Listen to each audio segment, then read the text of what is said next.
Bonjour, ici Alicia. Aujourd'hui à l'émission, on découvre un projet citoyen de forêt nourricière dans la région de Portneuf. Je vous le dis, ça vaut vraiment le détour.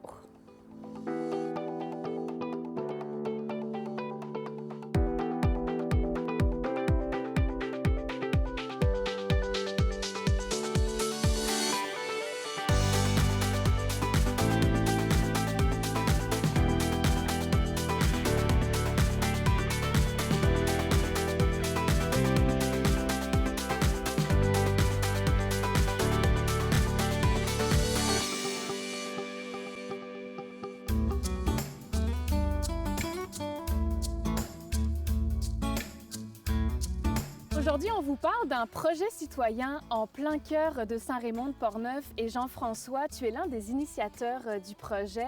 J'aimerais que tu m'expliques premièrement en quoi consiste la forêt nourricière. Dans le fond, c'est vraiment de créer un parc comestible dans lequel on va trouver à peu près toutes les strates, dans le fond, de végétaux possibles.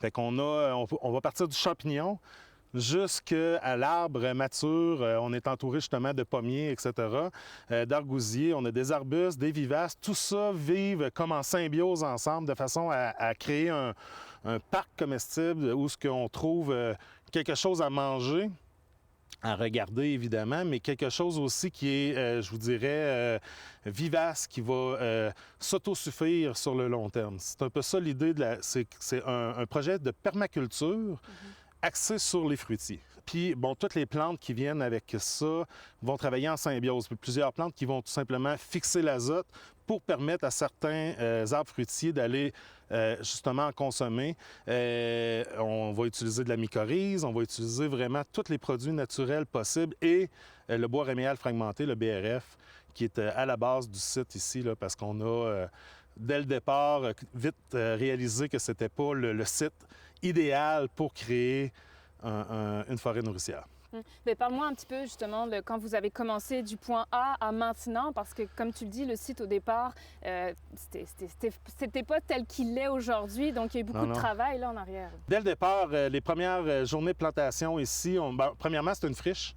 Okay. C'est un terrain qui servait à mettre des matériaux secs à la ville, c'est-à-dire que bon, il y avait des restants de terre, des restants on va dire, de moraine, etc., du déblai de certains chemins, puis aussi d'entreposage pour des matériaux, là, comme on voit, là, mettons, à côté de nous autres, là, des bordures de trottoirs, etc. Fait que avec le temps, la ville s'est mise à en accumuler, puis à un moment donné, ils ont décidé de bouler le secteur, puis on laissait ça comme ça. Fait qu'en creusant, on est tombé sur de l'asphalte, du béton, mais tous des petits morceaux, là, rien de contaminant en tant que tel, mais c'était vraiment pas propice à la culture. Fait qu'on a comme eu besoin de faire une grosse réflexion à savoir, bon, OK, comment on fait pour amener la vie ici de façon durable, parce que c'est ça l'objectif à la base. Fait que là, le BRF est venu d'emblée, tout de suite, répondre à notre besoin. C'était vraiment, c'est du bois réméal fragmenté qui vient des alentours, en fait, des opérations d'élagage des alentours qu'on récupère, nous. Ici, on doit avoir mis, je vous dirais, l'équivalent mettons, je vais y aller en volume, là, je vous dirais 150 à 200 verges cubes de BRF qui a rentré sur le site depuis le début. Puis là, après ça, on est venu à introduire, dans le fond, de A à Z, l'ensemble de ce que vous allez voir dans la forêt nourricière ici à Saint-Raymond. Puis ça, c'est un site ici qui est ouvert à tout le monde? Oui, à tout le monde. C'est un parc dans un parc. C'est vraiment devenu une espèce d'attrait touristique en soi, tout ce petit secteur-là, qui est un secteur qui contraste avec ce qu'on voit ailleurs à Saint-Raymond. C'est vraiment un secteur bucolique dans lequel on peut venir justement se promener, ramasser quelques bleuets, quelques framboises. Bon, ça devient intéressant au point de vue faunique aussi. C'est ça, c'est vraiment un petit bijou là, à Saint-Raymond. Ici. Puis je vois qu'il y a des lots ici en arrière. Est-ce que les gens peuvent avoir leur lot puis faire leur propre jardinage? Oui, en fait, comme je disais, la forêt nourricière, c'est ouvert à tout le monde. Et on a, depuis quelques années, décidé d'aller avec des projets. Le premier projet qui nous est venu comme une évidence, ça a été les jardins communautaires. Ça venait répondre à un besoin qu'on avait dans le milieu. Puis là, quand on est venu pour les faire, on a trouvé tous les matériaux, sauf la terre, bien évidemment, mais tous les matériaux sur place. Fait qu'on a réutilisé, dans le fond, on a mis en valeur, dans le fond, des résidus, encore une fois, à Saint-Raymond. Fait que c'est vraiment un bel exemple, dans le fond, de mise en valeur d'un terrain, on va dire, laissé en friche. Et après toutes ces années, quels sont les impacts, toi, que tu vois pour les citoyens d'avoir un endroit comme celui-ci? Bien, moi, je me suis impliqué dans le projet pour cette raison-là au départ. C'est que j'espérais beaucoup que le projet fasse des petits. C'était ça l'idée. Je me disais, si les gens viennent ici, apprennent à jardiner, apprennent à faire une forêt nourricière, vont avoir l'idée de l'emmener chez eux.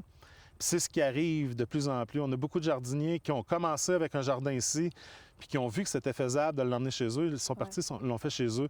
On a beaucoup de municipalités qui viennent, ou on va dire, d'associations, de regroupements qui viennent, comme des sociétés d'horticulture, etc., qui viennent s'inspirer de notre projet pour en créer dans leur région. Jean-François, la forêt nourricière, c'est vraiment un très beau projet, mais on voit qu'il y a du travail, on voit qu'il y a de l'entretien à faire, puis c'est un peu ça qu'on va faire aujourd'hui. Bien, dans le fond, le principe de la forêt nourricière, c'est d'intervenir au bon moment, à la bonne place. Fait que là, fin septembre, actuellement, les récoltes dans les carrés de jardin sont pas mal toutes faites, étant donné les gelées qu'on a eues dernièrement. Les petits fruits s'achèvent et on a des topinambours qui sont prêts. On a aussi des mûres qui demeurent encore à cueillir.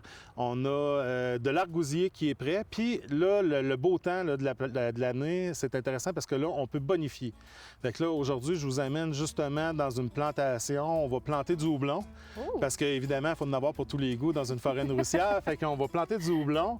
Puis en plus, on va planter aussi pour le printemps prochain des têtes de violon, de la fougère à l'autruche ou de la mateusia, tout dépendamment. C'est la même chose, mais c'est ça. Là, il manque mon râteau puis mes instruments, donc on a tout ça ici, justement, pour nos bénévoles. Excellent, on y va.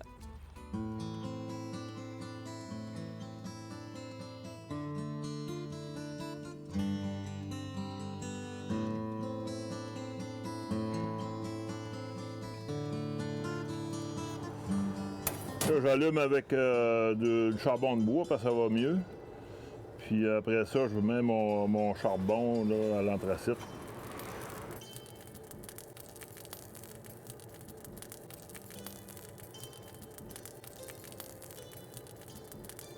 Bon, ça s'en vient.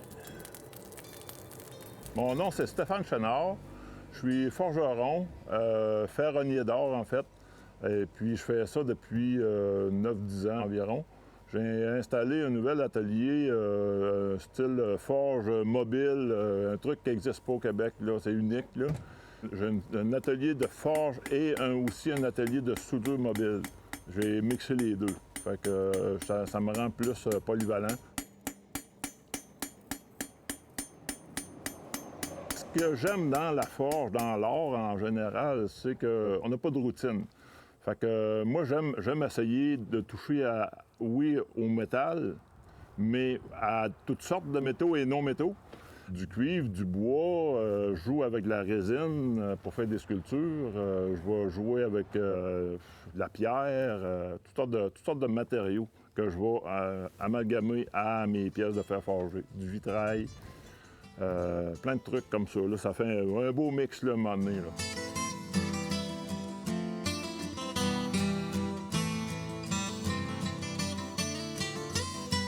Les pièces que je préfère faire, là, c'est vraiment au niveau sculpture. C'est vraiment des pièces artistiques. Comme là, actuellement, je suis en train de travailler sur une arche qui va aller autour d'une pierre tombale. Dans l'arche, j'ai des volutes. J'ai 6 roses forgées qui vont être installées un peu partout dans ça. J'ai du feuillage. Ça va être vraiment végétal, là. Il faut mettre un peu comme l'ombre du forgeron dans la pièce. Il faut qu'il y ait une différence entre une pièce usinée et une pièce forgée, dans le sens qu'une pièce usinée, on voit que c'est vraiment toute uniforme, toute lisse, toute bien droite. Tandis qu'une pièce forgée, bien, on voit les coups de marteau.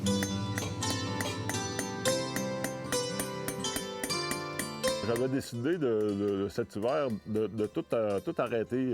La vie m'a amené à autre chose, à changer mon orientation.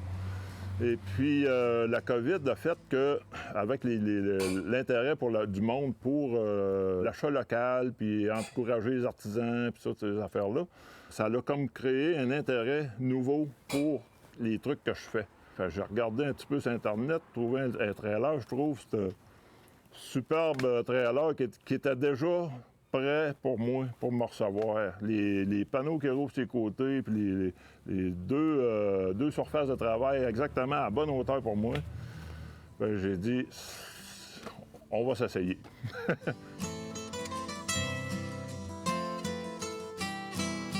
Il n'y a jamais rien qui nous arrive pour rien dans la vie. Il y a tout le temps, les personnes qu'on rencontre, ils sont tout le temps là pour quelque chose. Même si c'est pour du bon ou du positif ou du négatif, ben, il est là pour nous apprendre quelque chose.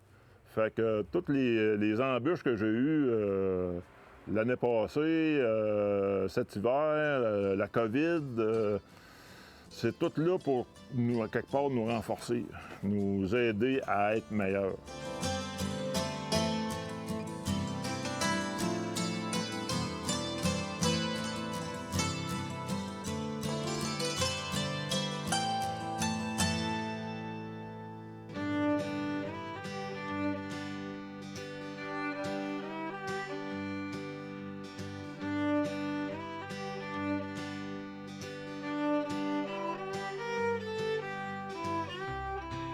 Moi, c'est Médée. Vous êtes chez Médée ici. C'est une terre de nos ancêtres depuis déjà quelques années, 350 ans et plus. Tout ça pour vous dire qu'ici, sur la terre, on est vraiment bien.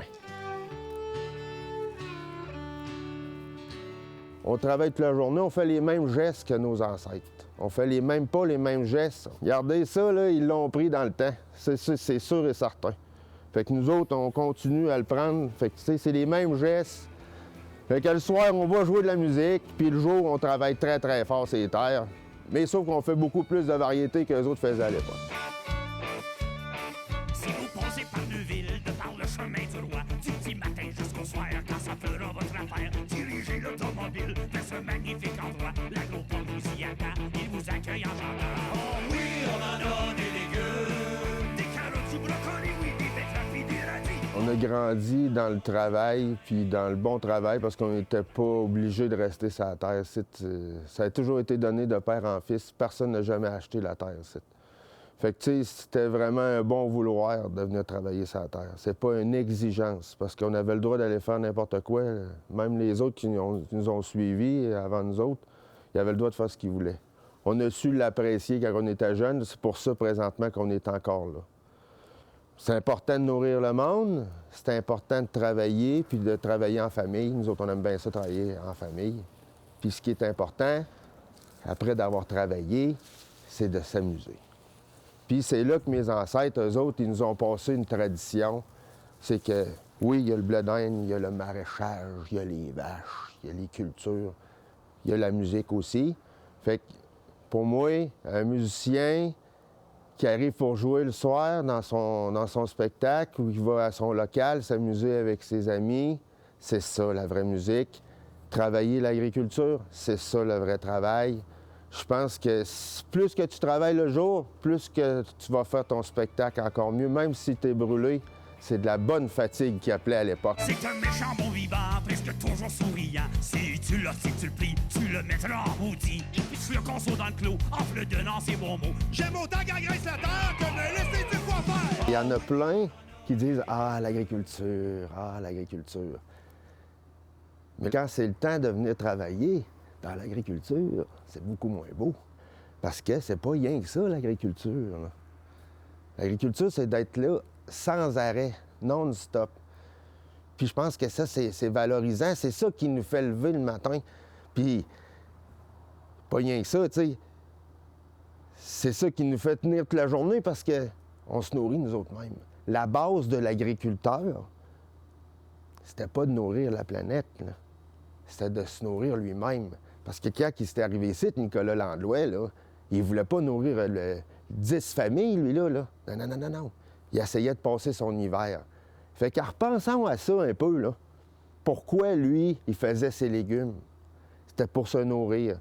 Puis là, c'est le fun parce que là, on voit, avec la COVID, le monde sont allés se ruer vers les graines, les serres. Là, ils sont venus un peu comme mon ancêtre au départ. Ce qui est le plus important dans la vie, c'est de manger.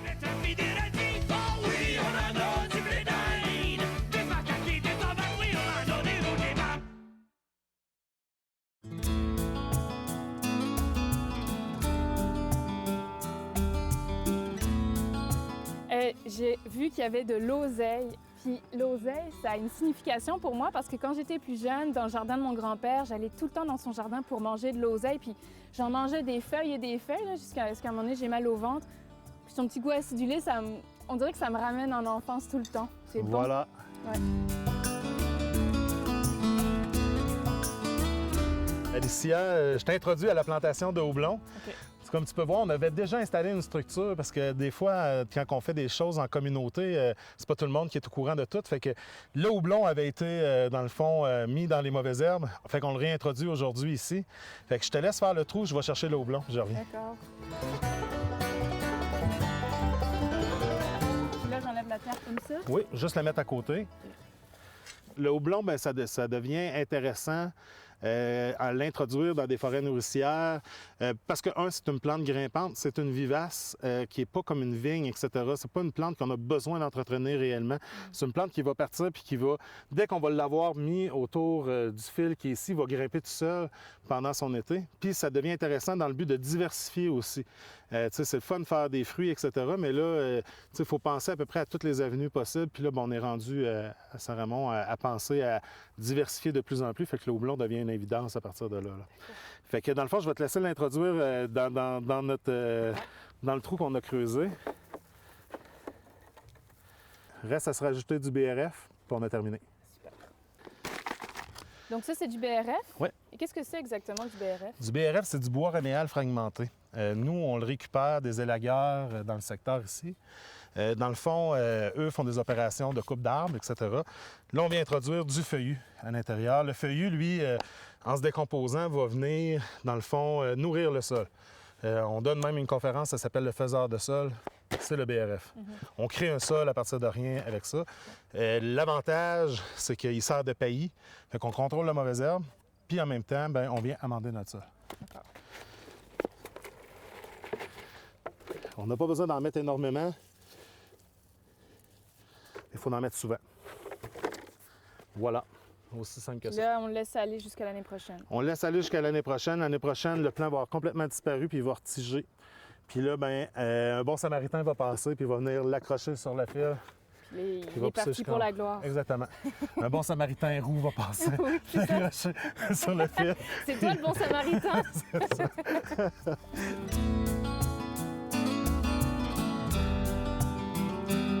On est dans un nouveau secteur ici là, qu'on a fait pour mieux diviser la forêt nourricière des jardins. On va introduire de la tête de violon ici. Dans le fond, on a de la place un peu. Puis on pourra diviser d'autres vivaces là, un petit peu plus tard, là, au printemps prochain, pour venir compléter l'aménagement ici. Fait que ça va très bien diviser l'entrée de la forêt nourricière. Fait que je vais faire les trous. Ouais. Puis Moi, je plante. Oui, exact.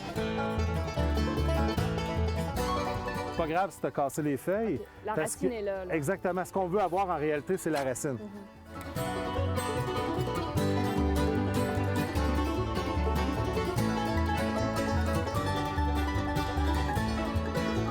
Beau ça. Qu'est-ce qu'il va rester à faire? Mettre Du BRF du BRF. pour terminer.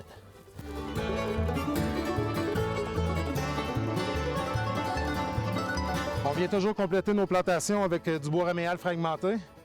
Fait que là, on a déjà... On l'étale. ouais, on a déjà droppé la brouette.